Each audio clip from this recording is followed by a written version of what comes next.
Hi friends, मैं नवलेश आज आप लोग के लिए 9th क्लास का 14.2 का फॉर्मूला बताने वाला हूं, जिसमें मैंने 14.1 का टोटल सॉल्यूशन फॉर्मूला के साथ मैंने किया। आज मैं 14.2 एक्सरसाइज का मैं फॉर्मूला विश्लेषण करने वाला हूं, जिसमें समांतर चतुर्भुज से दिया हुआ है, समचतुर्भुज से समलंब चतुर्भुज का दिया गया है। यदि वीडियो अपने अच्छा लगे तो अपने दोस्तों का शेयर करें, लाइक कमेंट सब्सक्राइब करें। कहा गया है कि आज पहला जो आएगा ये प्रश्न जो बनाने के लिए पहला प्रश्न से अर्थात पहला फॉर्मूला से कि समांतर चतुर्भुज का क्षेत्रफल। समांतर चतुर्भुज का क्षेत्रफल होता है आधार गुणे ऊंचाई। समांतर चतुर्भुज का क्षेत्रफल होता है आधार गुणे ऊंचाई, अर्थात ये आधार मान लेंगे और ये जो मानेगा ऊंचाई होगा, अर्थात लंब डालने पर भी क्या हो जाता है ऊंचाई। तो ये मैंने फॉर्मूला बताया, समांतर चतुर्भुज का क्षेत्रफल होता है आधार गुणे ऊंचाई। ये आप लोग रट लीजिएगा, क्योंकि जो पहला मैथ 14.2 का बनेगा ये सेम फॉर्मूला से बनेगा। दूसरी बात क्या कहता है कि आधार बराबर समचतुर्भुज का आधार बराबर क्षेत्रफल बटा ऊंचाई। क्षेत्रफल बटा ऊंचाई अर्थात एरिया बटा हाइट। इसको इंग्लिश में कह सकते हैं कि एरिया बटा हाइट कहा जा सकता है। उसके बाद ऊंचाई पूछे तो क्षेत्रफल बटा आधार। मैंने एक ही फॉर्मूला बताता हूं, लेकिन आप लोग के लिए कह रहा लिखाए नहीं। लेकिन यदि एक फॉर्मूला याद रखिएगा, ये वाला सिर्फ कि समांतर चतुर्भुज का क्षेत्रफल पूछेगा तो आधार गुणे ऊंचाई। समांतर चतुर्भुज का क्षेत्रफल होता है आधार गुणे ऊंचाई, क्योंकि यदि आधार पूछेगा ये वाला आधार, तो इधर देखो आरएचएस तरफ गुना में है ऊंचाई, इधर आएगा तो क्या हो जाएगा भागा में, अर्थात क्षेत्रफल बटा ऊंचाई।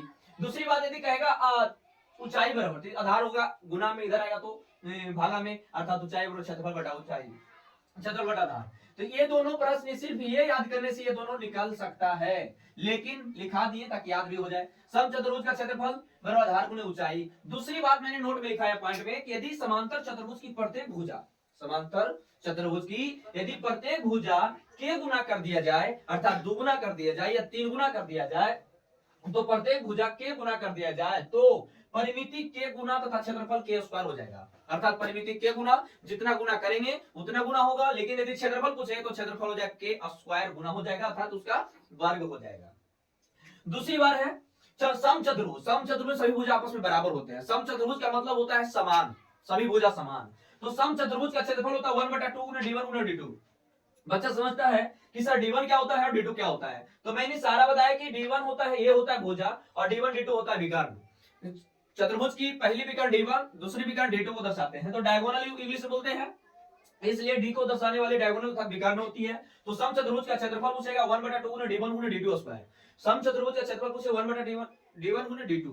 यदि दूसरा पूछेगा समचतुर्भुज की भुजा बराबर, तो 1/2 root under d1 square plus d2 square. Root देखता बच्चा डर जाता है, रूट अपने आप कटेगा। 1/2 गुना d1 गुना d2 स्क्वायर, d1 गुना d2, d1 प्लस d2 क्या होल स्क्वायर, अर्थात स्क्वायर कर सकते हो। समचतुर्भुज के परिमिति, परिमिति में परिमाप 4 गुना भुजा, क्योंकि सभी भुजा क्या होते हैं आपस में बराबर होते हैं। तो विकर्ण एक कोण से दूसरे कोण में जाने वाली होती है। भुजा जानते हो साइड में होता है भुजा, सभी भुजा क्या होती है इसमें समान होती है। तो समचतुर्भुज की परिमिति 4 गुना भुजा।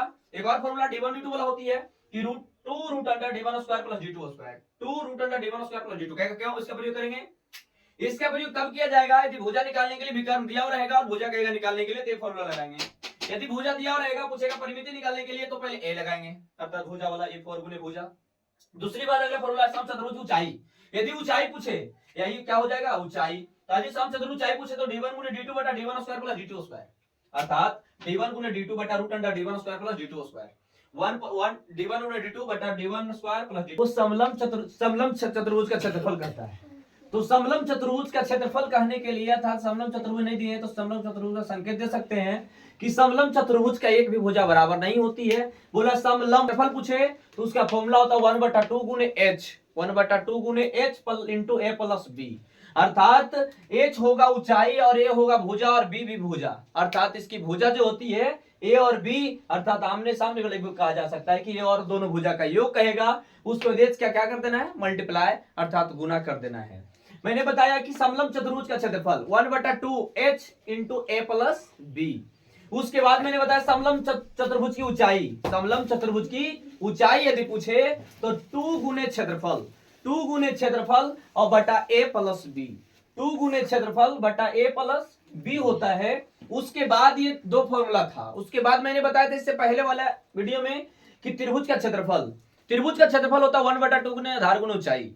त्रिभुज का क्षेत्रफल यदि पूछे तो 1/2 गुने आधार गुने ऊंचाई। उसके बाद हीरो का सूत्र भी मैंने बताया था, क्योंकि हीरो का सूत्र से ही अगर किसी त्रिभुज का तीनों भुजा मालूम है और क्षेत्रफल पूछे तो हीरो का सूत्र सभी क्या कर सकते हैं, ज्ञात करना है।